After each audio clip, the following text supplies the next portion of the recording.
আজ আমি তোমাদের দেখাবো কেমন কাটে আমার এই বর্ষাকালের ব্যস্ত সুন্দরী ডিউটি।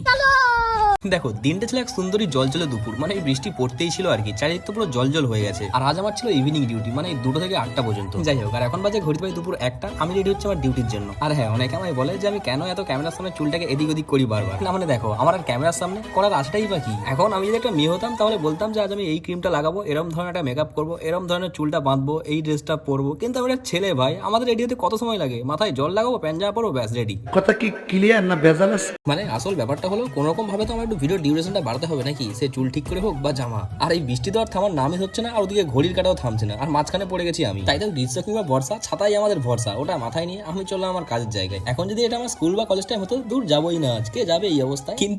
কিন্তু এটা হলো professional life, be profession bro. তারপর আমি চলে এসে আমার কাজের জায়গায়, আর আজ কাজ বাজ শেষে ছিল আমাদের জন্য একটু লাঞ্চের ব্যবস্থা, ওটাই করছিলাম। আর সব শেষে আমি চলে আসি বাড়ি। আজ আর তেমন কিছু নেই, এখন শুধু